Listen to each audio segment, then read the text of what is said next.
This is The Drive with Dale Lally and Matt Williamson on your 24/7 home of the black and gold. SNR, Steelers Nation Radio. And thanks for being with us on The Drive on Steelers Nation Radio on the Steelers Audio Network. Filling in for Dale Lally, I'm Rob King.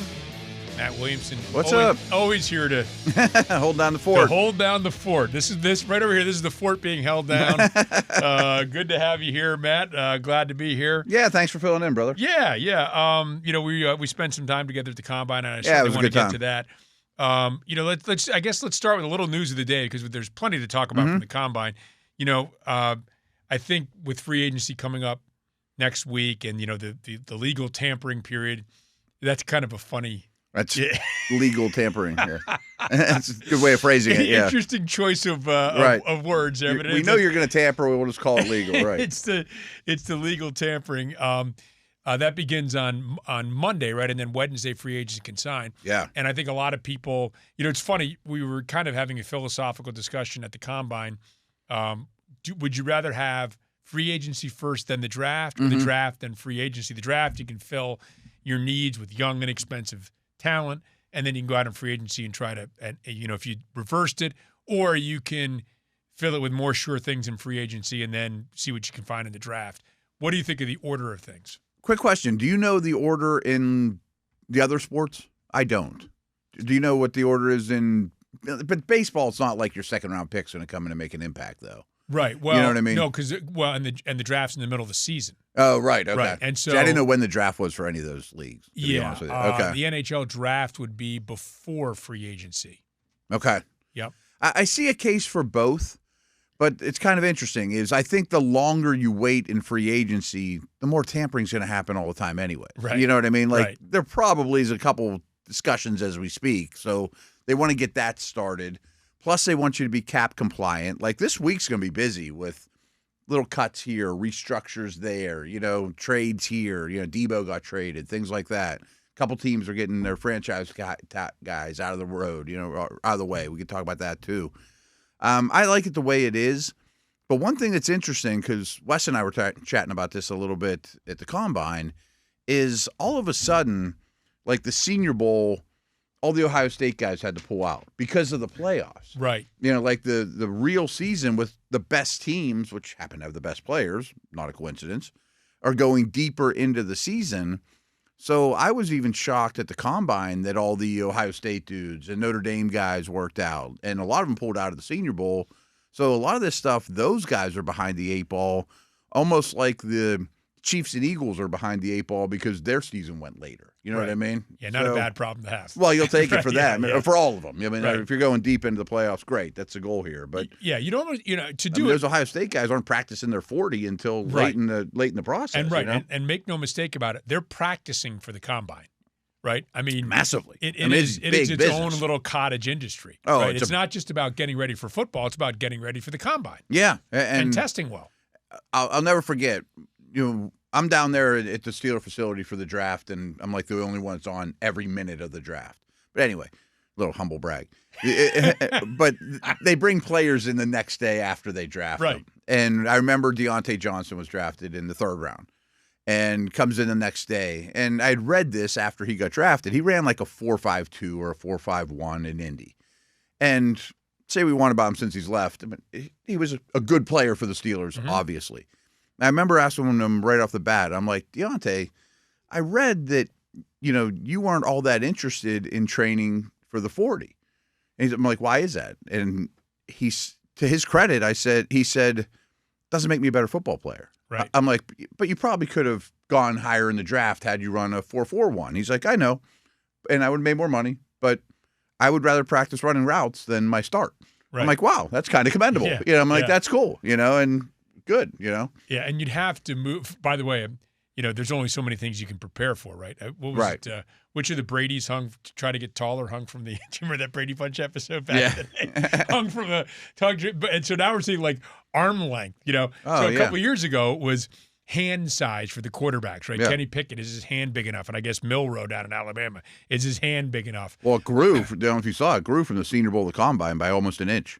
Is that right? Which is insanity to me. Somebody's doing something wrong, or I mean, I could understand a difference of an eighth or a quarter, Hey, just it's well over 9 now. Right. Out there. Right. Yeah. I mean, like, I'm sure you could do hand stretches. And I remember during the Pickett stuff, he was saying I was working on stretching out my hand, and maybe you could gain a little.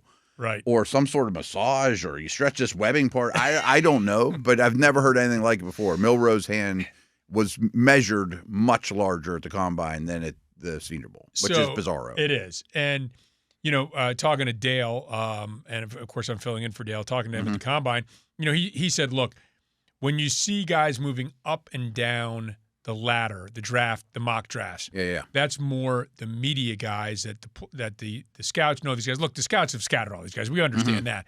But there are some of those measurables sound like they're catching teams by surprise as well. No doubt. I mean, so, now we all know you have to have, I didn't know this, you have to have a 34-inch arm if you want to be a defensive tackle, because we're on defensive tackles now. And, oh, wait a minute, now the guy from Michigan, he's at 32 or whatever. Yeah, his arm isn't long enough. Is that one of the things at the Combine that will make a team that? And I think that the one-on-one conversations could make a guy slide up and down. Medical can kill you, of course. I mean, there's been many instances where players come to the Combine and didn't even know they had something, or something's Abdul Carter. Yeah, right. Or, I mean, guys, something's bothered them for a while, and then they get there and they realize, oh, it's torn or whatever. So you almost always get bad medical news if you're going to get news at the Combine, and that's the original reason it was there. Certainly the way you handle yourself, the interviews can hurt you as well. But I'm a big believer, and I think most teams do this to some degree, that if I was the director of college scouting or the GM of a team, I would make all my area scouts, my college scouts, put in not a final, but I would want something in the system that's basically finalized before the Combine kicks off, when all the football's in the books, including the Senior Bowl and the Hula Bowl and all that. Put in your report. And if you want to go in and change it post-Combine, post-pro days, all that stuff, that's great. But I'm going to have both drafts sitting there. And when you change your grade dramatically, tell me why. And I'm not saying it's wrong, but don't count things twice either. Like last year is the best example. You watch Xavier Worthy at Texas, he's really fast. And then he goes to Combine, and he's really fast. Well, don't count it twice. You know what I mean? Yeah, he's still fast, and okay, his number was even better than we expected. But if it's drastically better, okay, let's go back to the tape and see if it matches. But don't count things twice. I do think some mistakes were made that way, and it's just human nature too. That's the last thing I saw. I saw all these safeties run, and the dude from South Carolina is so much bigger and faster than everybody else. But he's bigger and faster than everybody else on tape too. I mean, I think you can make mistakes.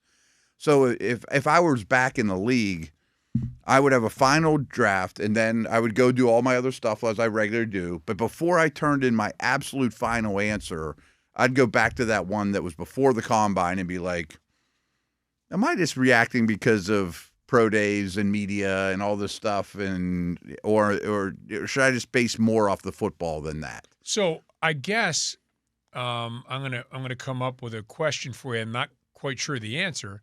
So I would imagine at some point in a draft, there's going to be disparate opinions on certain players. So obviously everyone's going to look at because the coaches get involved late. Yeah, things like that. Everyone's going to look at right. Abdul Carter. Everyone's going to look at Travis Hunter and say, "Hey, he's a good football player." Mm-hmm. No one's going to be dissenting.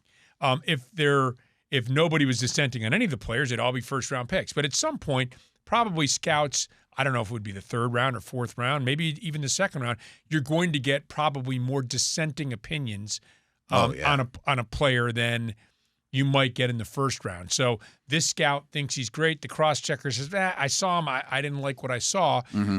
Are those guys within a team, within an organization that can be impacted maybe more than the top guys by what happens at the Combine? A guy that might go in the third or fourth round, suddenly – hey, that dissenting opinion, okay, that guy's on board now. I didn't know that. Or now the dissenting opinion, the guy that didn't like him said, see? Right, I told you. Right.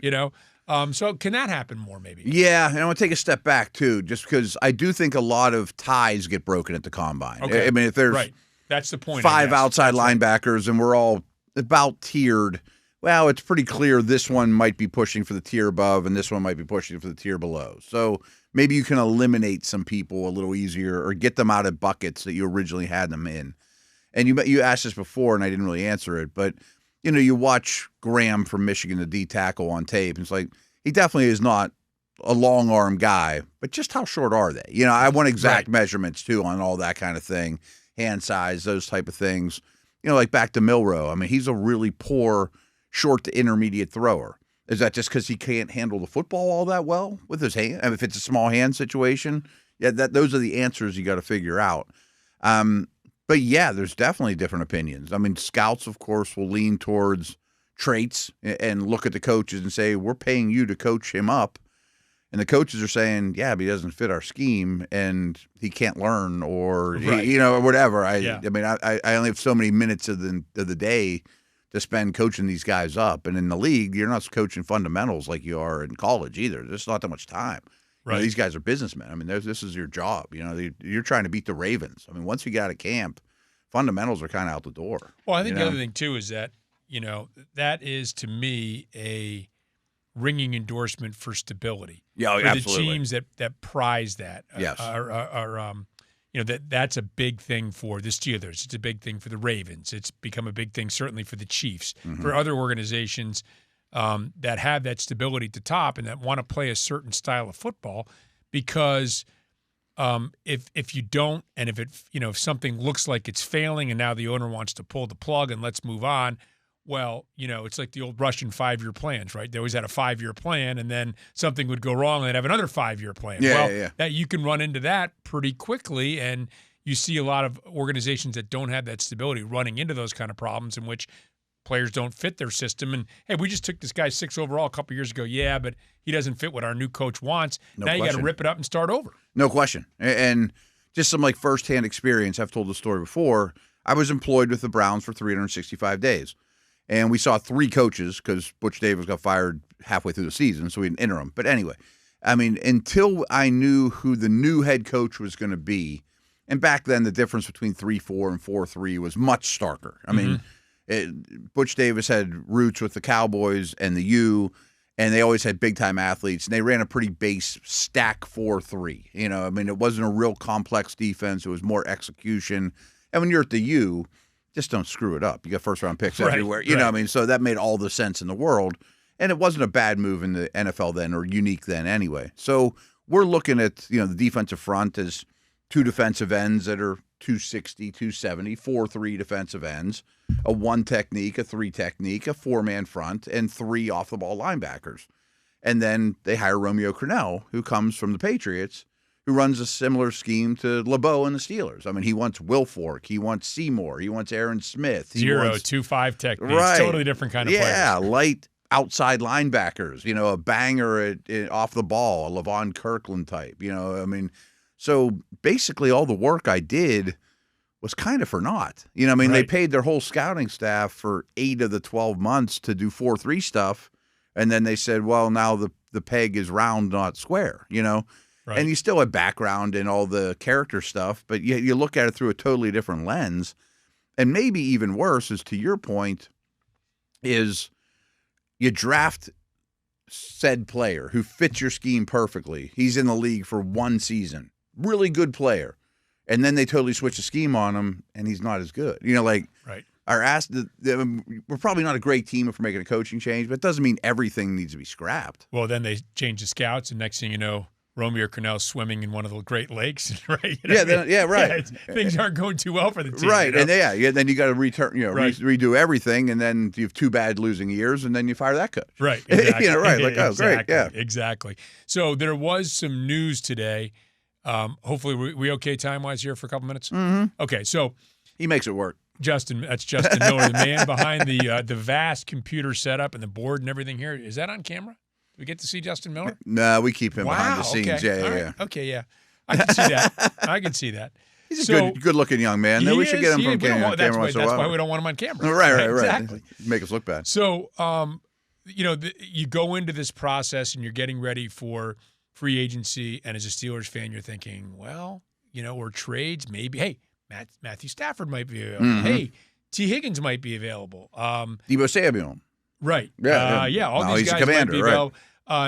So I guess let's start on the offensive side, because the defensive tackle for the Cowboys, they had to do that, right? Diggy Zua? Yeah, they had to bring him back. They had to franchise him. He's not a tremendous player. I mean, he's ascending. I mean, he's the type of guy you hate to lose, right? In kind of a Javon Hargrave kind of way here, where you bring him along, he gets better every step of the way, and then he becomes a free agent, and you're like, oh, I mean, that's heartbreaking. Trey Hendrickson. Yeah, it's a good one. Right. That's a good one. My take on it was, boy, I mean, to give him $25.1 million, which is a defensive tackle number, the league's doing really well. I mean, the cap keeps going up astronomically, so it's a very healthy league, to say the least, if he's a $25 million player. They're also buying time to try to get something done longer term. You know, if sometimes they'll use the franchise tag just for exclusive time. Negotiating. Just the two of us consider and chat on a 3-year deal. We like each other, but we're kind of far off. But also, their run defense is really poor, and their run game is really poor. So I think getting better down the middle is absolutely a priority for them. They took the nose tackle out of Michigan 2 years ago, who hasn't worked out at all in the first round. So I just think they looked at it like, we can't afford to lose him. Maybe he's not a $25 million player. Maybe we can get that down to a more reasonable hit with more time. But we got to get Parsons signed, and we just can't afford to get weaker at a position we need to add to. Would he have been, in your opinion, a Pittsburgh Steelers type of guy, a guy they might have targeted? No, I think he's more of a 3 technique. Right, I think he's more of an upfield penetrating type guy. He's not even really a run stuffer, but they couldn't afford to get worse at the because tackle. I do believe they're going to potentially do something. I think they could add up to 3 players on the defensive line. Yeah, maybe 1 in free agency, maybe 2 in the draft. Possibly. Because it's such a good draft. Especially if Ogunjobi's on his way out, which is a strong potential cap casualty. Yeah. So that's out of the way. But I think for Steelers fans, the 3 guys on offense were all guys that at one time, maybe visions of sugar plums, right? Yeah. You talking about franchise players? With Stafford. And Deebo Stafford. Samuel traded, and T. Higgins franchise. So at one time you're like, wait a minute, if we could get Stafford, hang on, if we could get Higgins in free agency, we could trade for Samuel. Well, all those options are now off the board. They're all off the board. And Dale and I talked it to no end with Stafford that of any quarterback that's a slight chance you could get, he's the best football player of them. I mean, and that includes Cam Ward and Shedeur Sanders and Cousins and Rodgers and Darnold and anyone that might be on in Wilson and Fields, frankly. I mean, that Stafford's the best football player of those guys. Well, that's gone. So you're not going to get the creme of the creme de la creme football player at the most important position, But that probably doesn't shock them. I mean, it sounded like the Raiders and Giants were heavily involved. I don't know if the Rams were just dangling out there so they would do the work for him and Stafford would just come back home no matter what. I don't know how that worked, but I don't know how involved the Steelers were. But, yeah, it was enticing. I mean, we thought about it and talked about it quite a bit. Higgins, you knew was going to be tough just because there's some teams out there like the Chargers and especially the Patriots that if he does hit free agency, he's probably going to get overpaid. But they have so much cap space that they can do it, and they need him. I mean, that's not a very Steeler thing to do, nor is it particularly smart to bid the wealthiest teams in free agency on the number 1 guy and just keep bidding him up. I mean, I like Higgins a ton, but I never really thought there was a chance he'd be here. But I'm sure there's a lot of people going, well, couldn't the Steelers just trade a 5th-round pick for Deebo? Right. Yeah, but he has his warts too. He's a big contract. He's had a lot of injuries. He's not a man coverage beater. He's taken a beating as a football player.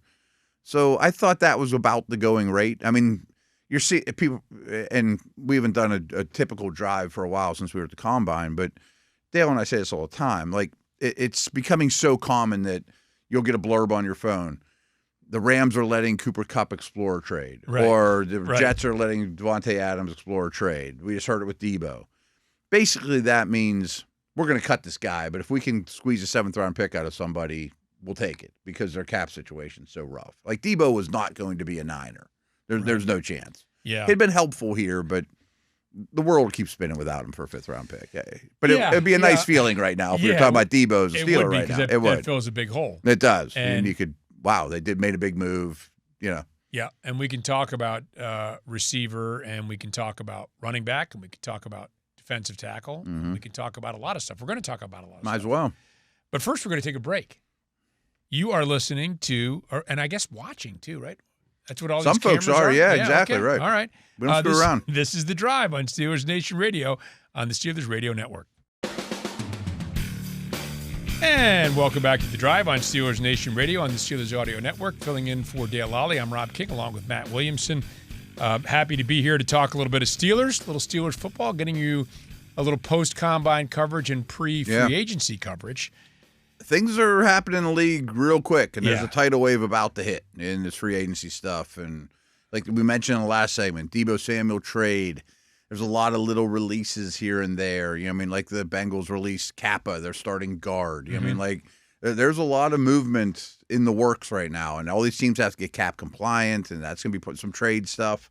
You know, like the Steelers. Remember when the Steelers traded for Allen Robinson? It was a 7th-round pick or whatever. Well, the Rams need to get rid of him. You know, I mean, it didn't work out great for the Steelers. But there's going to be a lot of those kind of moves just for cap compliancy. And the Steelers might be picking up a player. Who knows? Yeah, it is. Matt, is so interesting, and we heard, you know, in the post season interview with, you know, Art Rooney II, that, you know, his preference was to get one of his quarterbacks, one of the two guys, signed and under contract. They really don't have. They have Skylar Thompson, right? But that's the only human being that plays quarterback for them right now, right? And so their 3 quarterbacks from last year are all gone. I would imagine you'd have at least one of those guys under contract. You know, you would think by next Wednesday, right? I would think. But if I'm Fields or Wilson, do I want to wait till Friday and just see what offers come? Or do you take the bird in the hand and you're happy here? Like, it does take 2 to tango. Yes. But I would think so. Executives have told me plenty over the years. Free agency means it's free for the players, too. It's not just, you know, so I was talking to somebody and they're like, I mean, you can knock their socks off with an offer, of course. Right. But I mean, you know, fans saying, well, a lot of players seem unhappy with the franchise tag. Well, that's because it's something the teams get to do to the players. The players don't walk in and say, "Hey, franchise tag me." You know what I mean? I mean, it's not the way it works. No. So it's not a terrible deal for them because it is guaranteed and they get another year. I'm not saying it isn't, but I'm just saying. But they don't like it. But there are reasons. They don't get the signing, but they don't get the $60 million signing bonus either. It's out of their control. It moves them a year closer to maybe not being able to get that big deal. Right. Sure. I really wanted to go back home to the West Coast. I don't like this. I mean, whatever. You had some freedom in this. Yeah. The point is that this is one opportunity for the players to say, what's out there? I at least have options. Let me shop around. Now, the risk you run is, you know, for example, are the Steelers in a position where they say, okay, you know, A, if you don't take this contract, we're going to sign B. And now that puts a little more onus on player A, whether that's Justin or Russell, to say, well, maybe I kind of do like it here and want to stay. Yeah, and it's maybe a little bit of leverage for the team. There definitely is some leverage. I mean, there's only 32 starting jobs, and you know, neither one of these guys has all the power in the world. You know, we don't know that they're both even going to be opening day starters somewhere in the league, but I like their chances, considering there's just a shortage right now of the musical chairs. There might be a team or two that is looking at an empty chair. I mean, that could happen too because the draft isn't fruitful with, you know, day one starters and there's not a ton of options. But no, I hear you. I mean, it's all indications, just listening to Mr. Rooney and Omar, it sure sounds like they want that to happen pre-free agency. Right. Which also could mean the day Rodgers gets released, you could sign him too. I mean, just the way they've phrased things at the podium hasn't been free agent necessarily. You know what I mean? A true free agent. Like you kind of can take Darnold off the board, you know? Right. Well, Darnold, I mean, you know, I think, and I'll get back to Rodgers in a moment. Yeah. But Darnold and now Stafford's off the board. Cam Ward, Shadur Sanders. I mean, these guys are probably benefiting from the fact that, you know, if you're Darnold, there's not a ton of quarterbacks in free agency. No. Someone's going to make him a start. Right. And you're going to get paid a lot of money. Yep. And if you're Cam Ward or Shadur Sanders, I mean, I've heard people say they wouldn't go in the top 3 quarterbacks of last year's draft. And if you redrafted, maybe even you could go deeper than that, potentially in where they would fall in the pecking order. But there's real quick, Rob. I mean, there's still some talk that the Vikings, who have a big pile of cap space, they could franchise Darnold, Right, and, that's right. and shop him, Right. but then they wouldn't. I mean, they have a lot of free agents. Like they have all their corners are free agents. Like you don't want to tie that money up while you want to go hunting for corners either. You know, And they have a rookie, There's a lot of people. J.J. testing McCarthy, on- waiting right, to play quarterback for him. who's healthy. You know, Yeah, my point was going to be that Cam Ward, in another year, he might not go number one. He probably wouldn't go number one in the draft. Yeah. But there's a real chance he could go number one in this year's draft. I think he will. I mean, just history shows the best quarterback almost always goes number one, and he's a better prospect than Pickett was. You know, Right. who was the first prospect at 20. You know what I mean? Like last year was a ridiculous quarterback class, and not knowing what they all did in the pros, just what I thought of them on their draft day, I would take prospect version of Daniels, May, and Caleb Williams over Ward. But I think Ward would be my 4. I'm warming up to Ward. Sanders, I don't get, to be honest with you. Mm-hmm. Sanders would be behind Penix, would be behind Nix, would be behind McCarthy. Well, from if you could last year's redraft him, would Nix would be in your top 4 probably, right? knowing what I know now, Yeah, right, but exactly. what I knew then, Yeah, I'm just I saying, had some doubts. Yeah, you know? and right. retrospectively, Yeah. I think a lot of us had doubts about Nix. I mean, frankly, if this version of Nix comes out right now, he's probably the first pick in the draft. Right. And I'm not even saying he's a superstar, but he's an NFL quarterback. I mean, Right. he's over the biggest hurdle that you could get over, you know?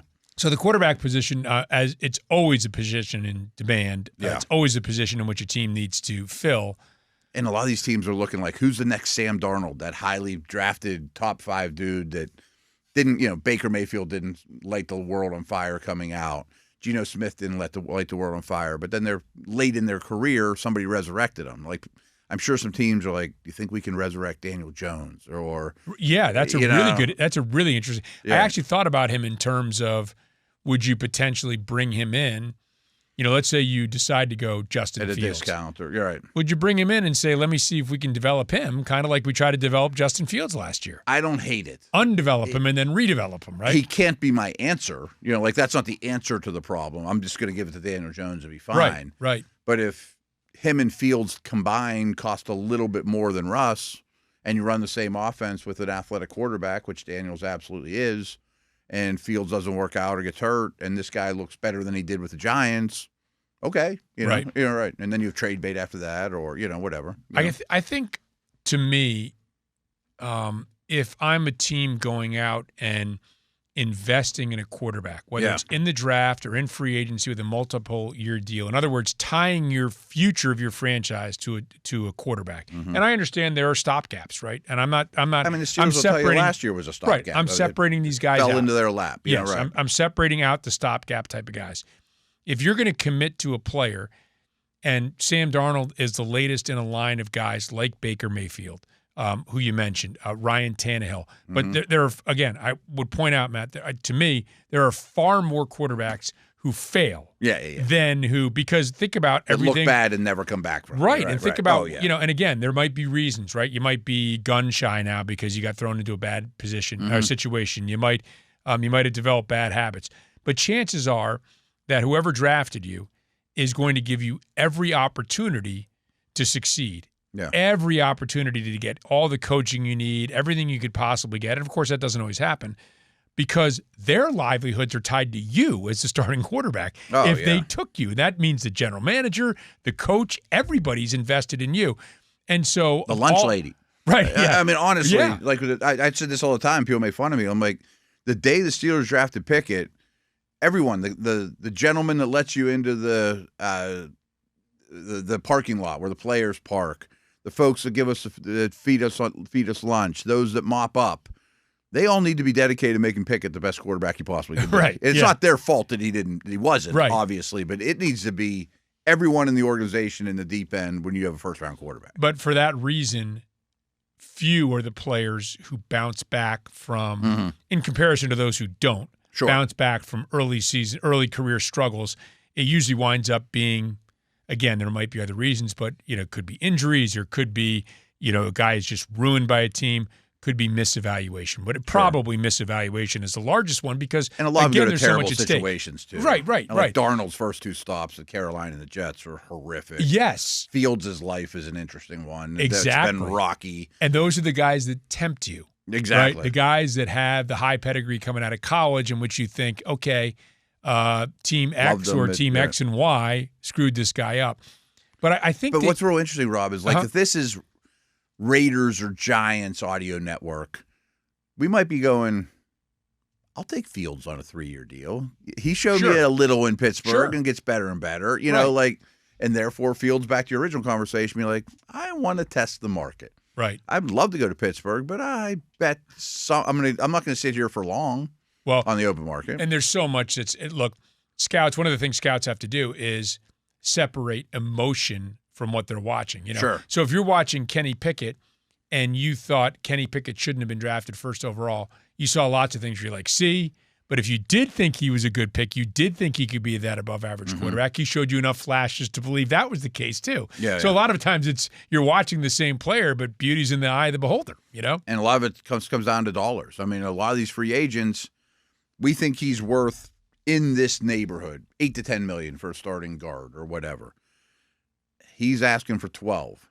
Maybe we'll go to 11, but 12's too much. You know, like, and some of them, it's pretty obvious. Like, I'm giving this guy $5 million at most. I'm going to try to give him for 3, but the most I will spend on this product, this player, is 5.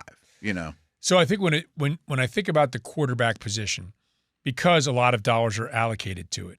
I mean, we're talking about, you know, T. Higgins getting a $25 million,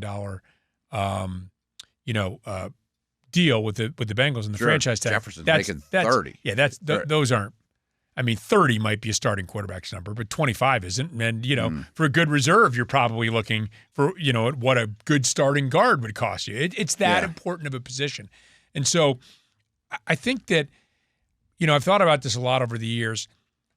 At what level does a quarterback have to be for you to feel comfortable, okay, this guy can win a Super Bowl for us? And if he can't win a Super Bowl for you, then how do you tie your money into that player, you know? Like the Niners are the best example right now. You get Purdy for $1 million a year as Mr. Irrelevant. Whew, yeah. Right. Now he's going to get 50. Right. And you're trading Debo, and Trent Williams getting old, and, you know, can we win the Super Bowl with a $50 million Purdy? I think we can with $1 million Purdy and a lot of other stuff. Right. But a $50 million one, I don't know. And Tua, I thought, was similar. Like, Mike Sando's a friend of mine. He joins the show. I mean, and he does these quarterback tiers where a tier 1 guy, we know who they are. There's a couple of them on the planet. And yes, you can give them anything. You can win a Super Bowl with those guys. Yes. Right. Give him a blank check. Even if Burrow hasn't won one, and even if Allen hasn't won one, you'll take your chances. Yeah, you take your chances. No question. And Lamar.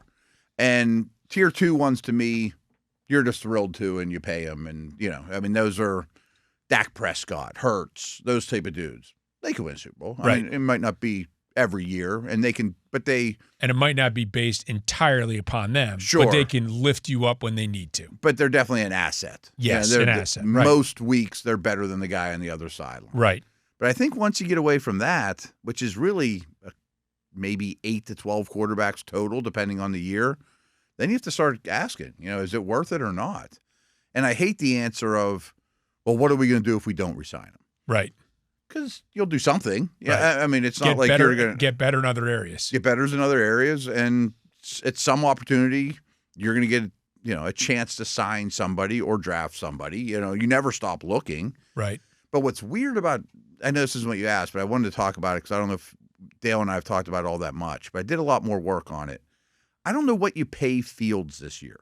So last year, Sam Darnold at this point hadn't had that breakout year, but he was a free agent.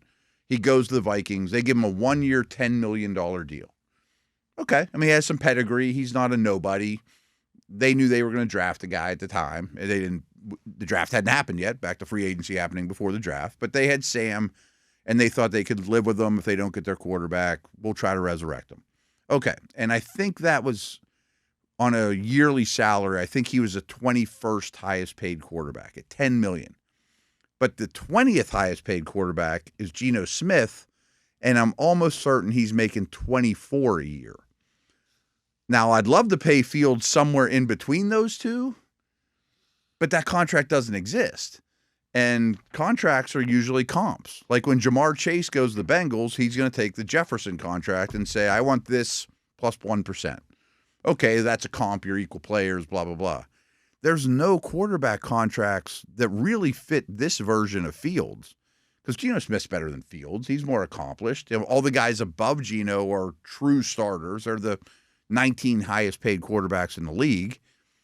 So Fields will probably get that type of number, which is a bit of a leap of faith. He's not going to take 10. Right. I mean, he's more valuable than Darnold was a year ago. At least he's done some good things, So I don't know what you pay him. That's a great question. It's a weird market. Yeah, right. That's a great question. And, I can't imagine other sports have such a discrepancy where this line ends and then $13 million later is the next guy up. I guess I would make the argument that, Sam Darnold, had he was just happy to probably have a position, right? I mean, things had not worked out well for him. He was just potential. He was potential. He was going to start a few games, and then at some point he was probably going to cede the position to McCarthy. That's right? the plan, right? But they didn't have McCarthy yet when the day they signed Darnold. Right. Draft hadn't happened. But the other thing that you're getting with, in addition to $10 million, and it's funny how we look at $10 million like it's nothing. Like it's nothing. Right. But it's a lot more than like Winston was getting or No, for sure. What for Fields sure. got or But Trubisky or right. I think the argument you would make for Justin Fields why a 2-year, say, $40 million contract would be good for Justin. First of all, it's $40 million. Right. Secondly, it you gives increase him your wealth a lot. It gives right. Yes, you do. Right. It gives him an opportunity to be the starter on a good football team, and then from there still be a relatively young guy. Well, still a young guy, relative to the NFL. He's still a young guy. You put a young two good years together, right? And win now a you're going playoff into free game agency, and now look what's happening to Darnold. Now Darnold went in expecting to be a backup, maybe a little bit of an opportunity at $10 million. If you're Justin Fields, you're definitely, if you're the guy the Steelers sign, barring something that I think that's true for the Raiders, Giants, whoever he signs with, he's going to start game one. But who is the best team of that group? Now it's not. It's so.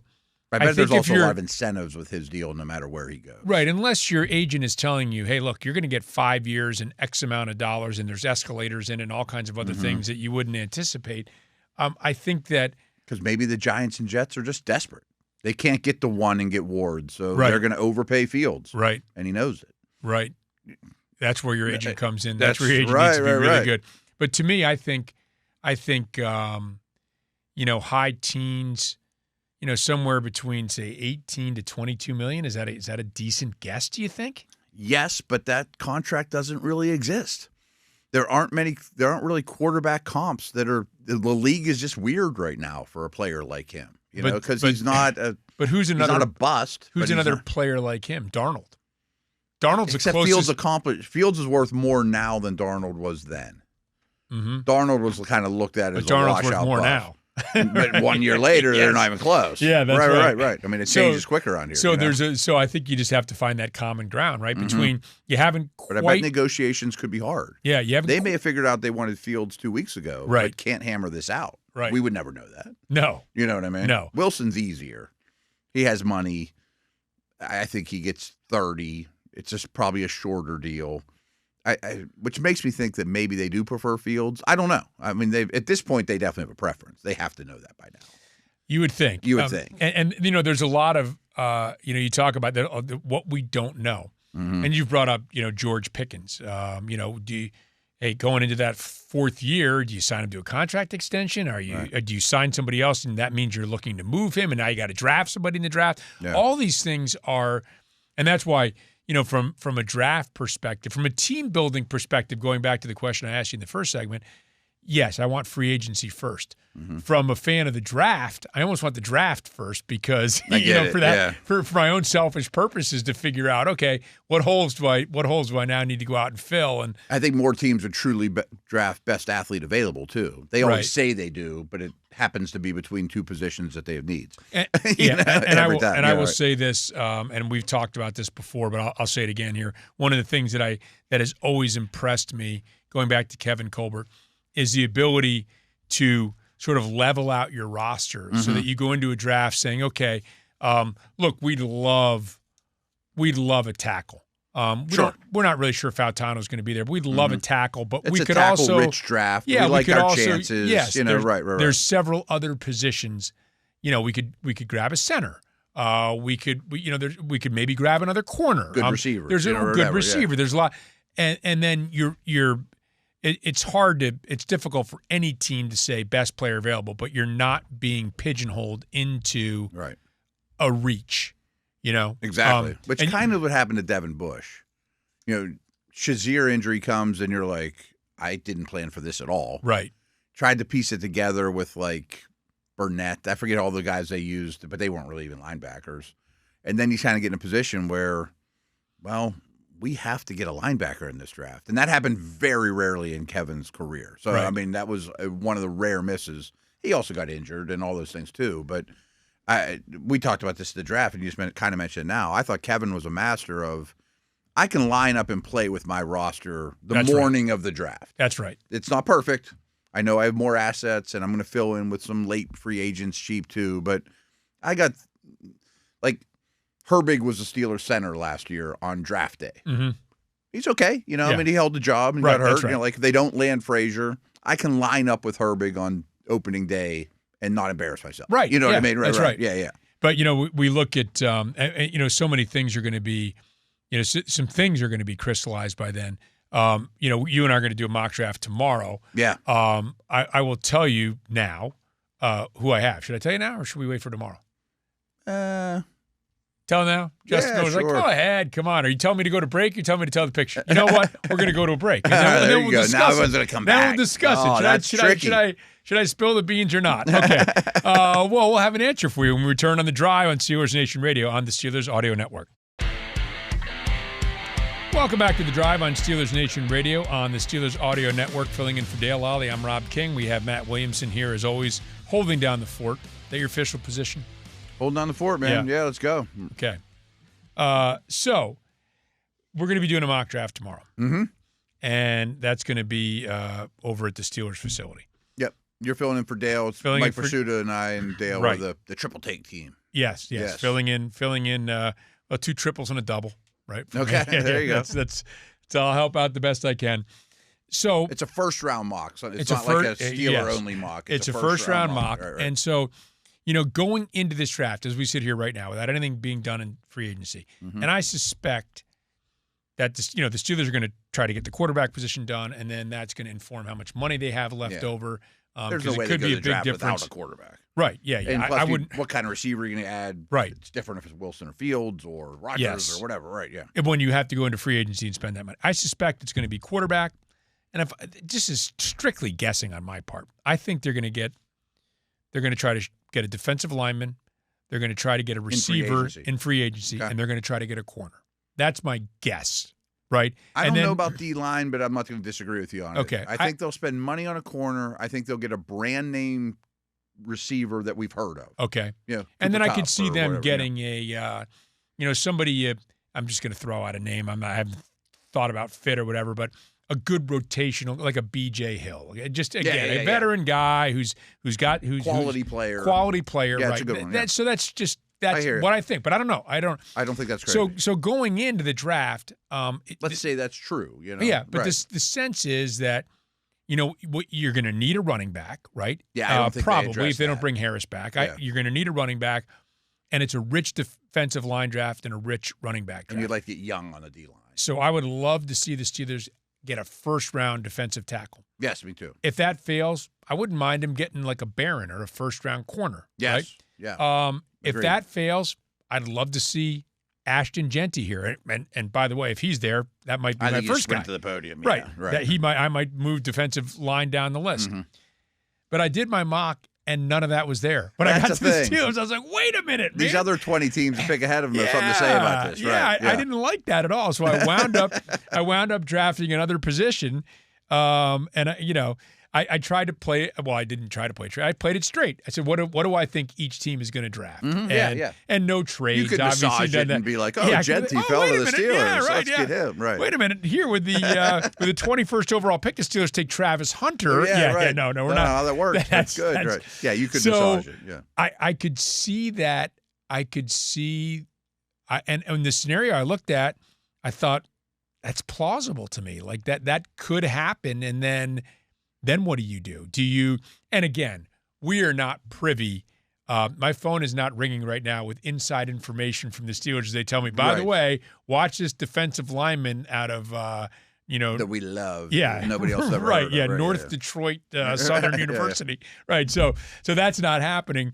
And because you never do know. And again, things will change between now and the draft. Like guys will go up, will go down. But we don't know whether there might be a player that the Steelers are like, hey, man, this is a definite first rounder. This defensive lineman out of University X, and he's not really being looked at that way, but we think he's a number. Right? Yeah, we'll jump on him. So that having been said, I didn't know that. These draft nicks are pretty smart, the Kuipers, and they're dialed in. Right. Yeah. Right.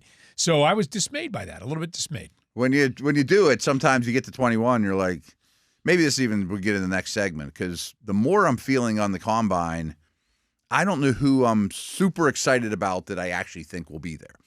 Right. That'll actually, I'm pretty excited about some others. I don't think it's a wonderful first round to begin with, and I would love to trade down, but most teams I think want to trade down this draft too.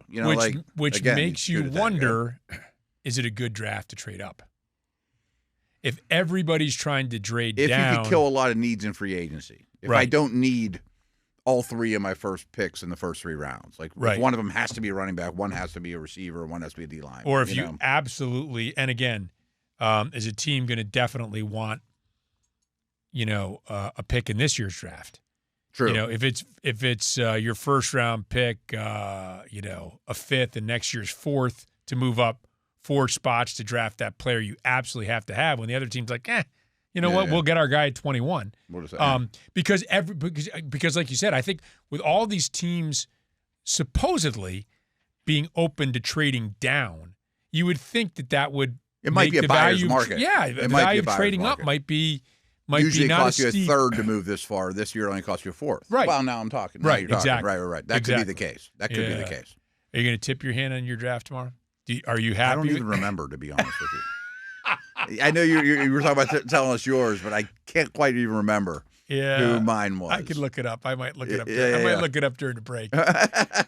So we have Justin. How are we doing here time wise? Need to wrap it up. I'm getting the wrap it up signal. So let's wrap it up. But let's do another hour. I love it. Okay, fair enough. So this is The Drive on Steelers Nation Radio on the Steelers Audio Network. Welcome back to The Drive on Steelers Nation Radio on the Steelers Audio Network.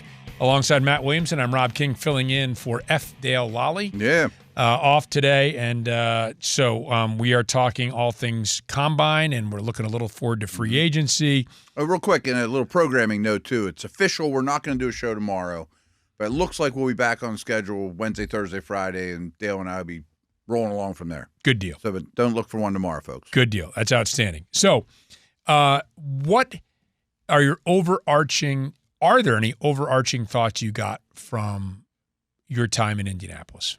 So Matt, by the way, Matt is so plugged in. Matt knows everybody there, and he's talking to all these experts, and we had the guy on. Some good guests, yeah. Matt Harmon, the wide receiver guru. Reception.com, yeah. Yeah, yep. Got a lot of good comments from our guest, Greg Cosell, every year. Yeah. We always did well. Yeah. Now, I got to say, pull back the curtain, our job was a lot harder this year grabbing guests because we were way in the corner. We had like the worst location ever because all the people that walk around the outside never see us. And much to the dismay of you and Wes in particular, we found ourselves in a shrimp-free zone as well. We were too far from the door, and we didn't get the shrimp handouts. Right. The Colts mascot was walking around with St. Elmo's single shrimp, which are huge. Right. Just drowning in the best cocktail sauce ever. And it makes your day. Yeah, right. I mean, like, you don't go to Indianapolis and don't get at least one of those shrimp while you're there. Right. He kind of walked right past us. Well, he could have made a slight detour to his left and given us each a shrimpy. So I would say that I was, gruntled. What was your first I was gruntled time? by that. You and Wes were clearly disgruntled by that. We made it pretty vocal. Gruntled, not a word. And the last day, too, you get a little strange. Yeah, right. You're looking for some shrimp to just kind of put you over the top. Exactly. And to pull back the curtain, I'll be honest, usually early in this process, when this got to be big and Radio Row, everyone has a team, and what you saw, we always stayed an extra day. So we would be broadcasting Saturday. And this is no joke. 2 or 3 of those years, not only we were the only team in that whole room, I mean, it's empty. Everything is gone. People are sweeping up around you. And there's, tumbleweed floating through this massive convention center. We're the only table. And Wes is loud. And he's just like resonating through the thing. And you get a little weird on that last day, to say the least. But we got a little weird on Friday, our last day, without the shrimp, because we got teased by it. But if it had been Saturday, we'd have lost our marbles. Yeah, I could not. I'm in no position to call Wes loud. Right? There's just no doubt. He's pretty loud. Yeah, I'm a paint peeler myself, so okay. I'm not gonna critique our buddy Wes, but sometimes maybe you get this too. Sometimes my wife will be like, "I don't need the on-air voice." It's the same voice, honey. Sorry, you married into it. You married into it. So like you are extremely plugged in, as plugged in as anybody in the country. I know you were going to go. Fun. What did you think of it? Was it what you thought it was? We didn't see any drills or Yeah, I mean, it was kind of what I expected. It was Radio Row, and it was it was an opportunity for me to break away a couple times, do some interviews, right, which was nice with Omar Khan and Dan Colbert, and so doing some of those interviews. There's a lot happening there in a couple days. Yeah. So the running around and doing all those things. Sheldon White, I should obviously mention as well, the pro scouting director, and the fact that he's there, and all these things, and as a fan, you might not think about how all these things fit together. Well, why is a pro scouting director there at an amateur event? Well, and it's not the only reason, but 4 years from now, when absolutely, player X is a free agent, and you talked to him at the combine, and you had a good experience or a bad experience, that's another bit of information. Sure. And again, just to recap, when Dan Colbert and his staff are there, they're not, for those of us, I'm going to hold something up here for those watching us on TV and not on radio, but I'm holding up a tablet now. They're not going through their tablet saying, hey, who's this guy from... This is a tablet with paper. Yeah. This isn't like an iPad, folks. Who's this guy from Oklahoma State? By the way, this is how I do it, unfortunately. Right. But I'm old school. But who is this guy from Oklahoma State? I've never heard of this guy. No, they know all they know all about these guys and 900 other guys or 1,000 other guys. That'll never be football players in their life. Right. Or that's how you get Beanie Bishop. Yeah. As soon as the James draft Harrison. ends. Right. Yeah, whatever. That's how you get those guys, because you have dossiers, files on tons of these guys. But there's still information even for those guys to learn at the combine. Oh, tons. Absolutely tons. And those guys will also cross-check. Like some of your different pro scouts will be like, okay, you got the tight ends this week. Just work on those and give me a report while you're here. Maybe it's not as in-depth, or you didn't watch as many games as the area scout. But, think about it this way, too. Free agency's right around the corner. Let's say Amari Cooper's a free agent, right? Mm-hmm. Let's say the Steelers are highly interested in Amari Cooper, and they start looking at, all right, what are we going to offer this guy? How bad do we want him? Does he fit our system? All right, let's click on Amari Cooper in our database, And it starts with Amari Cooper at Alabama. Here's his combine. Mm-hmm. He had a knee. He had a finger. He had a whatever. I hated his interview. He was the nicest guy ever, smartest guy I ever talked to, dumbest guy I ever talked to, whatever it is. And then your pro guy adds to it. They don't steal from that, but sometimes you got to be like, did he ever get over that knee? Or, you know what I mean? Or how did he adjust it? There. Yeah, exactly. Because some guys overcame it like nothing. Right. Some guys lose a little bit of athletic ability, and suddenly they're gone. Or what's even funnier is man, that defensive tackle was 295 pounds at the combine. He looks like he's 340 now. Right. You know what I mean? Yeah. So I do think that that's a fascinating part of the process. Absolutely. There's all becomes involved. On these dudes. By the way, as somebody who sat in scouting meetings, I've heard this from other evaluators in other sports. It's easy to say what you don't like about a guy, and a lot more difficult to put your reputation and your signature on the line saying, this is what I like about this guy. This is why I want him. I think there's a big Belichick thing. Is that right? And a Walsh thing, too. Don't tell me what he can't do. Tell me what he can do. Right. And there's a difference for a coach. Sure. For a coach, Right. Doesn't mean I want him, but, boy, he can run go routes better than anybody. But he can't break it off or whatever. Okay, well, I need a go route run. Whatever it is. Right. Yeah. Yeah, and again, we talk about continuity and you talk about communication, Mm-hmm. and that's where continuity within the staff, communication between the coaching staff and the scouts and the front office guys and the pro scouts, and all those things is so important. So Anthony Richardson comes to mind. Like, I'm not suggesting they shouldn't have benched him through the season last year because he wasn't helping them win. He was having a hard time completing passes. But clearly, any scouting department would watch Anthony Richardson at Florida, Combine, etc., and be like, this is a very raw player, and completion percentage is a problem for this guy. As of now, he's the most athletic quarterback that was ever in Combine history. But I think he was like a 59 completion percentage guy at Florida. But don't be shocked when he gets there and he matches your scouting report. Like, Right. Well, yeah, he struggles to complete passes at this stage of his career. Right. Now, you can bench him or not, but don't be like, man, I didn't see that coming. Well, that's where everybody needs to be in the plan that's together. That's what I mean, right? Yeah. The head guy and the offense coordinator and quarterback coach know what you're getting. By the way, I'm glad you brought that up, and I don't mean Anthony Richardson in particular, but Mm-hmm. for many years in the scouting world, it felt like the worst thing you could be as a quarterback was inaccurate. He's not accurate. In my day, I was taught no one gets more accurate at the NFL level. Right. It's wrong now. Then Josh Allen did that. Yes. Now the question is Hurts, Josh Dak? There's a lot of them now. okay? There have been a handful. It's not common, but Right. it's not so impossible. Are you? But again, you talk about.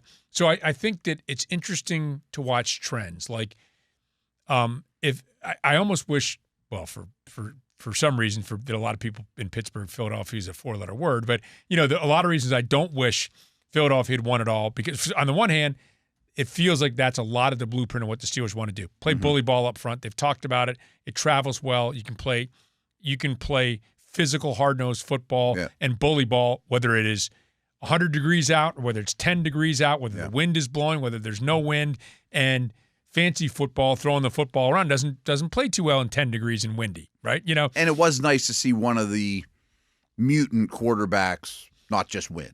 Right. You know what I mean? Like, well, maybe there is a blueprint to beat Allen, Lamar, Burrow, and Mahomes. It makes me wonder as we go into this draft and the Steelers, after they get the quarterback situation handled, I would argue that, yes, they need a corner. Yes, they need a receiver. Their two biggest needs are probably defensive line and maybe running back. And this is a draft that's rich in those areas. But a lot of times people want to copy your success. So does the value of a defensive lineman go up? Does the value of a running back suddenly with Derrick Henry and what we saw with Saquon Barkley, does that value go up, making it more difficult to get those guys? Where in the past, maybe you could expect them to be where you're going to be.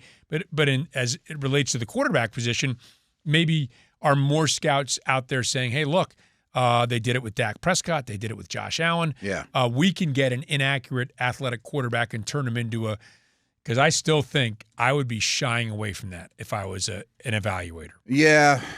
Again, I mean, there's so many years where you didn't get more accurate at going from college to pro, which 100% adds up. Defense is faster. There's 9,000 more blitzes. There's more on your plate. It's harder, obviously. Receivers aren't wide open with college, the wide splits and the hash mark differences and Big 12 football and people holding up Mickey Mouse signs and that's your play, blah blah blah. But I think what's changed is probably people going, well, why all of a sudden are some of these guys getting more accurate? As I think it's specialized quarterback coaches. Mm-hmm. And I think technology's come such a far way, the biomechanics and all the things I can't even begin to think about. Of Josh Allen, you're stepping 3 inches too far into your throw. Shorten it up just a little or whatever it is, and you can control the football better. He was wildly inaccurate, even his first year or two with the Bills, and now he is a precision passer. And there's a handful of them that have really, really gotten better. Brings you to field. All these guys now have a quarterback coach, someone they're paying with their money that is not employed by the team. And those quarterback coaches are getting better and better and better. And I think a lot of it's technology. Like if you watch that show, Quarterbacks, it's on Netflix. So all the stuff Mahomes and Cousins and those guys do behind the scenes and the massages and the way they take care of their body and the balance and all these different things. And even just like I learned so much this week just talking to Max. We were talking about the difference between left tackle and right tackle. and he played both, but he was talking about how your thigh muscles, your inner thigh muscles change. So whatever your outside leg is becomes an elongated muscle because you have this big, long kick slide, where your inside leg, that muscle over time like constricts and becomes stronger. So if you flop sides, it's kind of like riding a bike backwards or whatever. You know what I mean? Like your musculature even changes over the years. You know, weird things like that. It's crazy. Right. And they know that stuff now. They didn't when Punch and Wolf were playing in this. Right. It brings to mind, the argument in, it started with baseball, but it's gone I'm sure into it's unbelievable. Yeah. Every, what is in hockey? What is a player's Corsi rating and all these other things that are being parsed out by computers and computer programs. Yeah. I'm sure the baseball stuff's insane. Yeah, and some of it is decried. Some of it is, and by the way, for a lot of players, it doesn't work. Right? Yeah, You're either good enough or you're like not Josh Allen's good a nice piece of clay to mold. Right, exactly. You couldn't turn me into Josh Allen. Exactly, right. Right. I mean, so Michelangelo worked with marble, not a piece of fiberglass, right? Yeah. So right. Yeah. So. But I do think if you're going to take a bite of the apple in the quarterback world, give me the piece of clay like Richardson or Allen that's just dripping with talent, assuming they're going to work hard and do all those things off the field. Well, and again, you might hit a home run. Right. I agree with that. That was part of my Pickett problem. Was I don't know that his home run, maybe his best is a double. Right. But then again, can he be? Is the floor high enough where we think he can be? I don't think you take him unless you think he can be an above average starting NFL quarterback. And his story's not written yet. He's been in the league for a couple of years. I'm not picking on him. No. I'm not being critical of you. I'm just saying we've mentioned all kinds of other quarterbacks that have developed later on in their career. But, there has to, and going back to what scouts say about evaluation, there has to be something there. If you're looking at this year's draft and you're going to draft a quarterback in the 5th round, and I get, the later you go in the draft, the more, you can accept, hey, this guy is going to be a backup quarterback. We had a good Rudolph conversation. Yeah, he could be a backup quarterback who's going to start a couple games for us. He might even win an important game for us down the line. If he can be Charlie Batch, stepping in when Ben got hurt. And there's doing a lot of value to that. Right, there's a ton of value to that. Gronkowski and all those guys. Right. But where do you take that guy? Where do you take that Mason Rudolph in a draft? And I would think that, if you're taking a guy, I don't know, 4th round or before, there's got to be something in there where you think, hey, and again, 1st round pick, you expect him to be a starter. 2nd round pick, you hope he's going to be a starter. By the 4th round pick, you're looking at an attribute or two where somebody says, hey, if this develops right and this breaks right. But I don't think that it's hard for me to imagine investing in a guy. Okay, if you know he's a backup, that's one thing. That does have value. But investing in a guy where you don't think there's above average starter traits in there somewhere. Yeah, exactly. If they're even Steven, if they're a 5 out of 10 across the board, I'm going to have a hard time picking that dude. I mean, maybe in the 5th round because I need a backup and I have Mahomes. Right. You know what I mean? Somebody, and I have a ton invested in my stud Josh Allen Burrow guy. I can't have an expensive backup. Right. So I'm going to take a guy in 4 years. He'll be fine. And if Burrow goes down, we're probably in trouble no matter what. Right. But I can't have more invested in my quarterback room. That's worth a 5th round pick to me. Right. Then he never turns into Dak Prescott or Purdy or whatever. Of course. Yeah, that's right. It's a good point because it always depends upon your circumstances. Yeah. It always depends upon your circumstances. That's worth it for that guy. But if you look at it, I mean, like you said, if I'm looking at a quarterback, obviously earlier the better. He better have some kind of trump card that if it hits. Right. Okay, now we're a little bit hard to play against. Right. And then if 2 of them hit, it's like, oh, now he's just a starter. Right. Right. Yeah. Exactly. Yeah. Always a tough evaluation. And it's like I bring up the, pitching in baseball. You're not winning without it, and starting quarterback in the NFL. It'll be interesting to see, if the Steelers take one at some point in the draft because with the thought that he could be an eventual starter because you can't win without it. And the other thing is, we talked about this a little on the air in Indy. Are you comfortable going into this draft with only 1 on your roster? Like you're going to take 4 to camp. Right.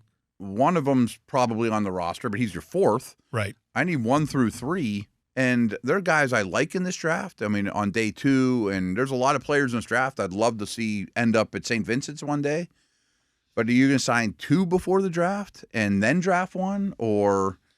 I mean, we're still working on number 1. Right. But I mean, that it's a great question because so there's been a lot of mocks that have had Jackson Dart going in the first round. And again, I guess he's been shooting up teams' draft boards. But Jackson Dart, there's a but there to me. I don't want him starting in year one, probably, right? He's a developmental piece. So if you had it like a Kyle Allen, a guy that you felt, hey, there's a pretty good chance he can come in and win some games for us. He was the Steelers' number 3 quarterback last year. What does that do to your to who you would take in the draft? Or do you just simply take a guy in the draft and worry about it afterward? I don't know. I don't know what they're going to do. It's going to be I'm curious who the 3 will be. Right. Right now they have none. I'm most curious about who's the one going to be first. One to be a nice start. Maybe that happens in the next couple of days. Who knows? Yep. You're listening to The Drive on the Steelers Audio Network. Back with more on the Steelers Radio Network. And welcome back. Rob King filling in for Dale Lally. Matt Williamson here as always on The Drive on Steelers Nation Radio on the Steelers Audio Network. And so we're talking a little bit about the Combine, and then we kind of got a little sidetracked. That happens here. Shrimp happened and all kinds of other stuff happened. So did you so my experience is good. I enjoyed it. To answer, I don't even know if I answered that question. It was enjoyable. It was fun to see kind of the swirl and talk to the other. Yeah, I mentioned Sheldon White and Dan Colbert and Omar Khan. And all that stuff's on Steelers.com right now. And on the app. That's right. Go check it out. So did you good plug. Well how about that? Yeah, how about that? A real pro. Well done.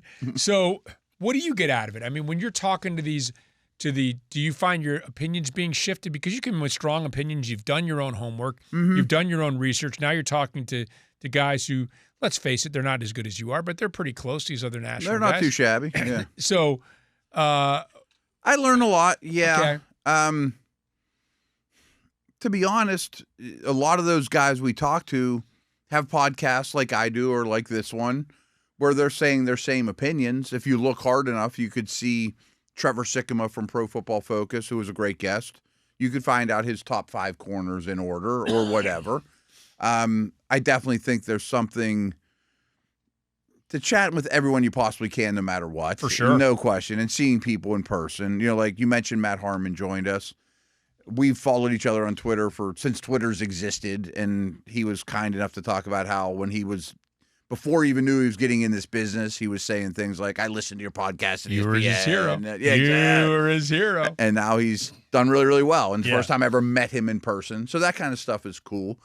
I don't know why, but this year, the bar scene and restaurant scene was a little lighter just wherever we ended up in terms of NFL people than usual. Because a lot of times people in the biz, these guys are, reporters and whatnot, don't sleep much in Indy. They get up early, they have meetings with agents, they roam around Starbucks and bump into whoever, and they hang late in the bars. We kind of were our own little crew and just did our own thing and didn't want to be at the busiest bar with all the head coaches and all that. But you can find that stuff there if you want. It's very plentiful, and I know where to go where it's going to be loaded with NFL people. But the beers are more expensive, and it's louder, and I'm old, and I don't care that much. You know what I mean? And I'm not there. I'm not, scooping things either. So you go into a combine every year. You've done this for how many years where you're evaluating drafts? I mean, you used to do it as a you used to get paid to do it, right? Since the Brown days, that was Ben's rookie year. I was with the Browns, and I've been in some form of media every year since. 10 years at ESPN, and then everyone since. I haven't been to every combine in that time, but everyone during the ESPN time, and the Steelers have sent me, I want to say 12 or 15 years in a row, I'm guessing. Do you find that your opinion on a player or two changes between when you go into the combine and when the draft actually occurs? Yes. But my problem is I don't scout these draft players all year round. Mm-hmm. Like Saturday, if I'm home alone, I'll watch college football. But there's a good chance I'm at Bed Bath & Beyond or whatever. You know what I mean? I'm not glued to college football. And I hope Pitt wins, but I don't really care. I'm not a Pitt fan like Wes is a WVU fan or whatever. If I put on a college football game, I do my research of who are the guys people are looking at in the draft. Mm-hmm. Oh, that's my first look at that left tackle. But I'm not taking notes. Oh, he's pretty impressive. And I know the names. So I'm always really late to the draft party because really after the Super Bowl, I'm much more pro than college year round, especially Steeler related, of course. but I'm on top of all those free agents. So I would say right now I'm probably at step 6 or 7 out of 10 in my draft prep. But there's a long time I'm at 1 or 2 or 3, just because I feel like I'm catching up. And even like when the Senior Bowl happens, I only know about half those names when the rosters are announced. When the Senior Bowl's over, I know all 100 or whatever. Right. So that's a great jump there, and they're all going to get drafted. And then after the Combine, I know the majority of them. And now I learn 2 or 3 new names a day. Or, man, my opinion did change on him because I had very little knowledge of him. So... yeah, to me, I want the draft to be as late as possible because I'm always learning. Right. You know what I mean? Sure. Fresh off the Combine, and with it fresh in your mind, is it too early to say whether a player or two has leapt up or diminished, in your opinion? No, I think they change. I mean, in my opinion, they changed drastically because I'm not firm on my stance early in my process. But they're definitely, I mean, the teams could tell you otherwise, but they're moving their boards around a lot. I mean, there's a big reason all teams had all their scouts in before the Combine, and they actually build a board. Now, it's not set in stone. They're not drafting off that board, but it won't be long until they have them back in and be like, we were too high on this running back. Move that magnet down, And then they have the final ones where they set their board, and that's when the fights happen. That's when you stand on the table for your guy, or man, I couldn't stand this dude at the Combine, or there's no way he fits our system. And coaches are a lot more involved too. So it's ever changing for sure. When we see something like more running backs maybe creeping into the first round of the draft, is that because... tells me a couple things. Okay. I think they're safe. Rookie high picks running backs are usually pretty useful in round 1 or in year 1. I mean, Najee's a rookie, was a good football player. I don't think this first round's very strong.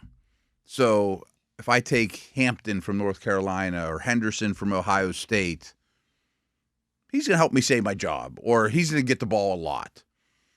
I also think the running backs don't matter conversation is starting to fall apart. But I also believe that if Saquon Barkley never left the Giants, the Eagles still could have won the Super Bowl, and the Giants couldn't. I mean, they weren't going to be a contender he's still the cherry on top. You got to build the sundae with Lane Johnson and Jordan Mailata and a defense and A.J. Brown and Hurts, and then you put the running back in the mix. But I do think people are more prone to investing in running backs. Like I said this on the air, it's mind-boggling if people didn't happen to know this. Saquon Barkley's contract with the Eagles is almost identical to Gabe Davis's. Right. Who was a free agent receiver that the Jags signed from the Bills, who was kind of a name. He's a 3, he's a 4. Steeler fans remember him well. But who would you rather have? I mean, Gabe Davis is pretty replaceable. Well, if you put, let's just say for argument's sake, you're going to put Chase and Jefferson at the top of the scale receivers, and you're going to put Derrick Henry and Barkley top of the scale running back. Let's just use that as a premise. Yeah. It is, and I guess the drop-off between there and, say, the 12th best guy must be so great because I understand the impact they have on a team. There's a trickle-down effect. Teams have to play looser. Teams have to put their best players on Jamar Chase. Right. But somebody has to throw the ball, too. But maybe it opens up the lane for the running backs and that sort of thing. Although you can make the argument the other way around, it's just interesting to me, and I brought this up to you, I think, at the Combine, a guy who's going to touch the ball, I mean, when you count receptions, too, 3.5 times more than Jamar Chase is going to be paid 1/3 less than Jamar Chase. And people just say, well, that's the price of doing business. That's the way it is in the NFL. Yeah. It's not apples to oranges, but it's a really good conversation. It isn't apples to oranges. Because and I understand that. I would much rather invest in a receiver in terms of their longevity and ability to stay on the field. Running backs have a tough life, and they have a short life. Henry's an anomaly. I mean, McCaffrey's an anomaly. Barkley's becoming – and most of these guys don't last. But I wonder – I'm curious what your opinion is because I don't have that answer, but I was thinking about this as you were phrasing the question. If I phrase one right back at you. The Steelers last year, would they run the ball better if I replaced Van Jefferson with Jamar Chase? Or would they run the ball better if I replaced Najee Harris with Saquon Barkley? I'm not sure. Right. It'd be a lot harder to stack the box. Right. No, I do Chase think and Pickens. You see where I'm going here? I do think there's a trickle down. In fact, I think it's a false equivalence because someone might be screaming it's Barkley or Chase. I don't know the answer. You could make the same argument and say, well, Patrick Queen makes twice as many tackles as T.J. Watt. Why is he being paid? Sure. Because tackling's easier than sacking. Right. Exactly. right. Exactly. And I can find more dudes that do that. And there's more people walking around the planet that look like running backs than left tackles. Yes, and there's that part too. And I understand it's a false equivalence, but I do wonder if maybe teams will begin to reevaluate that running back position. I wonder, is that part of the reason? Too far one direction. Is that part of the reason running backs have crept up in these mock drafts? Is it because the scuttlebutt with team officials are saying, wait a minute, there's more really good impact type running backs? Or is there's also a lot of landing spots. I could come up with 5 or 6 teams that are pretty light on running backs right now, which isn't always the case. Conversely, these guys tested, and you know what? We don't love the top end of this, say, defensive tackle class as much I'll get as possible. one in round 2. I'll get one in round 3. So do those two things combined, because I think if you're the Steelers and you're 21, 3 weeks ago, you're thinking, okay, we could get Walter Nolan in round 1 at defensive tackle. We could get Trayvon Henderson in round 2 from Ohio State. We're looking for defensive tackles, and we're looking for game breakers at our skill position. Boom, we got them both done. Well, now I'm not sure you're getting either one of those guys, Nolan in the first round or Trayvon Henderson in the second round. Right. I bet you don't on both those accounts. So how do you then reevaluate what you're doing, what you're going to do, and how you're going to do it? So let's look at it this way. I think Genty is a top 3 player in this draft. Doesn't mean I'd take him third, but just a grade regardless of position. Maybe he's even 1. Hunter, Carter, whoever. But it's a much better year to be Rashad Genty this year than last year. So think about last year's first round. There were 6 quarterbacks taken in the first round. There was a handful of receivers, Odunze, Neighbors, Marvin Harrison Jr., that are all supreme prospects at their position, and all the tackles. I mean, Steelers benefited from that too. There was tons of tackles. So if I'm Genty and I came out last year, you might get him at 21 because people are taking tackles and quarterbacks and receivers. Right. This year, is he better than Mason Graham or, the guys at the top aren't no-brainers at premium positions. Right. So he has a much better chance in this draft to get drafted a lot higher than if he'd come out a year ago. Not even close, in my opinion. I think, and I know you podcasted about this, but I think one of the interesting positions in this year's draft is corner. And I go back to something that, Mike Tomlin was talking to the media last year at the general managers meetings, and it always used to be, or seemed to used to be that, you draft a corner, even if you draft him high, he's going to take some time to develop. Things he's going to get picked on as a rookie, even if he's Champ Bailey or Woodson. They're at least going to test him. Right. And so Mike Tomlin said, it's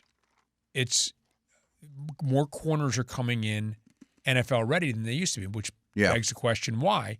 And the answer, I think, is a lot of those 7-on-7 passing drills that are going on around the country. So you could probably get more polish from both positions, receiver, but certainly corner as a position that was much more difficult to develop at the NFL level. And so, again, it seems to me like, I call Travis Hunter, let's forget him and get him out of the equation. Yeah. How many first-round corners are there? And is that another position you could maybe get some value in the second round? Or will those guys be done? Are you going to wind up, when I look at they don't last, but I mean, you don't give any starting corners in the third day. Right. Or even like third round or beyond. When I was looking at mock drafts early in the process, and I just spilled the beans that the guys that I thought the Steelers might take weren't going to be there at 21 in my own the guys little mock hoping draft, for, right? Which will be out tomorrow. It'll be on the Steelers. It's not like I'm going to put it out, tweeting it out. Right. Rob King's mock draft, a 1.0. That's not going to happen. But, I remember reading earlier drafts and thinking, mock drafts and thinking, no way they're taking this player when Matthew Grant's there. No way they're taking this player when, I saw one mock draft, they had Will Johnson falling to the Steelers. And now as we get a little further in the process, I'm a little less certain that those people that appear, and again, I'm not a scout, but I'm just reading. You're watching tape. I'm reading evaluations. That it might get kind of interesting at that 21 position. Now, as mentioned, I've done this a long time, and at no point do we have to digest so much information in such a short amount of time as soon as the Senior Bowl's or as soon as the Combine's over. Because, we got hit with a tidal wave of numbers and rumors and blah, blah, blah. So you'll start to feel more comfortable with the class a week from now, et cetera. So you don't want to get crazy. But as I sit right here in early February, Monday after the Combine, I don't know who I feel confident has a real good chance to be there and I'd be real excited about. Like last year, I'm like, there'll be a tackle there. Maybe it's Fuaga, but I'd be fine with it. Right now, there's like 3 defensive tackles that I'd like in round 1 quite a bit. I don't know if any of them are going to be there. Am I excited about using a receiver pick there? You might already have Cooper Kupp and Pickens or whatever and be like, I like the corners a lot, but we've also talked about there's a good chance they probably spend money on a corner.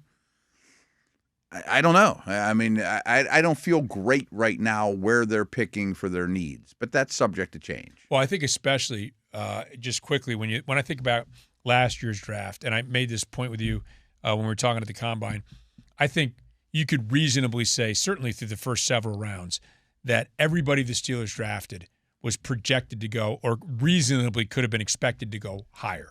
Oh, yeah. At when 24. it was all said and done, right. Zach Frazier, you're waiting now after Powers Johnson is taken. Yeah. Are you going to be able to get that center that you might have already had ranked Kinda higher anyway? Holding your breath. And all of a sudden you get him late in the second round, and then look who you ping in the third round. Yeah, and right. You get Mason McCormick, who's starting for your right guard in the fourth round. Which they didn't need. They had to have a high grade on. Right. Right. And there you go. And I suspect that's the way it's going to happen because the Steelers. But it could go the other way. Yeah, the Steelers seem to do great. We're getting shortchanged every step of the way. You never know, right? You never know, right? Interesting stuff, fun stuff. It is. More interesting stuff, we hope, and fun stuff coming up when we continue on the drive on Steelers Nation Radio on the Steelers Audio Network. Welcome back to the drive on Steelers Nation Radio on the Steelers Audio Network. Filling in for Dale Lally, I'm Rob King along with Matt Williamson as always. Matt, wrapping things up here. Is there so defensive tackle and running back, right? So I think they'll draft one of those two. Right. Like I would bet my mortgage on that right now. Oh, I think you're going to draft both. Yeah, that's what I mean. I think both those will be picked. And I don't know when, where, who, but I think they will be draft picked. So and I think, like I said before, I would not be surprised if they completely reworked their defensive tackle room or did it. And it also, you and I talked about this. It brings up the question of the nose tackle and the nose tackle type. Somewhat of a catch-22. Big proponent of that. I love it. But how much are you going to play it? Unless it's a guy who's going to actually change what you do. It's sure been nice to have Casey Hampton against the Ravens. Sure. But that's once a year, twice a year. That's 3 to 4 games a year where a guy's going to play more than 25% of the snaps? Yeah. It's hard for me to think that that's the way to allocate money on a first round or a first round pick. Yeah, right. Have the first round draft pick, and especially since that seems like a position that might be the guy you could get in the third or fourth round. Yeah, and that's what I like about this draft too, or many things. But there are nose tackle types that I'd be very happy with in the third and fourth and maybe fifth round, more than usual, Right. And I don't know that every team wants one, Right. But they are coming back into vogue a little because so many defenses schematically are no big plays, cover 4, cover 2, keep guys off the ball, defend the run with lighter boxes. So I do think the Will Forks and Hamptons of the world are starting to come back in vogue. They were dinosaurs for a while. If you can't rush past, I don't care about it. Right. But now it's like, at least give me one dude that eats up 2 blocks because I'm trying to defend the run with a lighter box. And right. There are the Henrys and Barkleys out there that are gladly going to make it 2nd and 4 and then first down and then 2nd and 4 and then first down, Right. So I do think there's a little more of that, but they fall. I mean, you're a pretty much a run-stuffing nose, and there's a lot of them this year, which I love. So do you take Kenneth Grant in our first round? You know, I mean, Right. he might be more than that. I think that guy's almost has to play tackle for you. That tackle end, that Cam Hayward type of thing opposite him, almost has to play A lot of that sort of 5 snaps. technique. At least on third downs or nickel and dime, he at least has to be in the equation. Right. I mean, when there's so many snaps, there's only 2 300-pounders on the field. That's right. And is Grant better than Benton or Hayward or Ogunjobi or all of them? Maybe not, but he might be a year from now. I mean, Cam's not going to be there forever, and there's a lot of upside there. There's almost no right answer. And I used to say this all the time in the Steelers with Hampton, is when they played Brady, he would just get in the shotgun and throw it every snap out of make you go nickel. Right. And Big Hamp would be on the sideline. Right. But if you didn't have that guy, they would come in with 2 tight ends and hand the ball to a running back with a fullback and force you to play without that guy, you know? As we sit here now, and again, there's a couple months away, there's free agency, there's so much to go on. But I'm always intrigued by the notion of going completely opposite to what we're talking about. Like defensive tackle, running back, corner, receiver. Nobody's going to be shocked if one of those positions is who the Steelers take in the first round. And, of course, there's the rest of the draft to still go on. But that Emin Worry, the safety. It's funny you brought that up because I've been kicking it around a little bit, Is there a guy in which you'd say, well, we might have to tweak what we do a little bit, but he's so athletic, he's so good, we can find a place for a football player like that. He can play some nickel, although I don't know as you want a guy that big chasing around a 170-pound slot receiver. Big nickel corners are the way this league's going, though, because you don't have to defend them long. I mean, you only have to defend them 2 seconds or so, and then you get safety support over the top. And he helps you in the running game, too, because he's massively. Yes. And so many of these slot corners, the branches of the world, have really brought their team to a new level. And I never considered – there's 2 safeties, Onowari, who you mentioned, and Starks from Georgia, that are really intriguing prospects that any defense would have loved to have. The Ravens didn't need Kyle Hamilton when they drafted him. But boy, he elevated him because he could do so much. And you could play a lot of big nickel with 3 safeties on the field. But that means Peyton Wilson or Queen is probably off the field. You can't take corners off the field necessarily. You could take a slot corner off. One of those guys could be your big Beanie Bishop, and you're a lot harder to run against in nickel, which was a problem for the Steelers. That would be – I'd have to know how free agency goes. Right. But there's a different solution to the same problem, yes, which is you're trying to bulk up against the run. Absolutely. And as opposed to a 350-pound guy, it's a 220-pound safety that does everything well. Right. And gives you a lot of versatility. I mean, your play calls, or he could play man against a back or Kelsey or Andrews or whatever. So I'm open to that where I wasn't before. Just give me good football players and I'll get my best 11 out there. You know what I mean? And figure it out from there. I think Minka can play in the box. You know what I mean? You're right. I mean, I think it's intriguing. At the very least, intriguing with what you could do. Especially if the guys that you're targeting, you get shut out on. That's what I'm saying. You're sitting there at 21. He's the best football player. One of the things that I think the Steelers have done such a great job with, and going back to Kevin Colbert and continuing on with Dan Colbert, again, we identify this as part of the reason that sets you up for that is having that good, solid team around you before you make the selection, but also understanding that great players have a trickle-down effect, and they don't have to be, do you want to tackle? Sure. But you're drafting in the 20s every year. Yeah, you're not going to get Joe How many great players You're not going to get Jamar Chase. You're not getting any blue chippers. Right. Ever, you're not getting right. Unless Kevin's you get average draft position was like 24th overall. Unless you get a blue chipper at a different position than everybody else is coveting. Polamalu.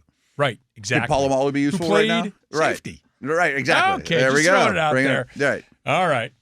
Okay, so that's it. This was fun, dude. Thanks. Thanks for having me filling in. Rob King filling in for Dale Lally. And, of course, that's Matt Williamson. We have Justin Miller on the controls. We thank you for listening and watching The Drive on Steelers Nation Radio on the Steelers Audio Network. Steelers football happens here. The Pittsburgh Steelers Audio Network.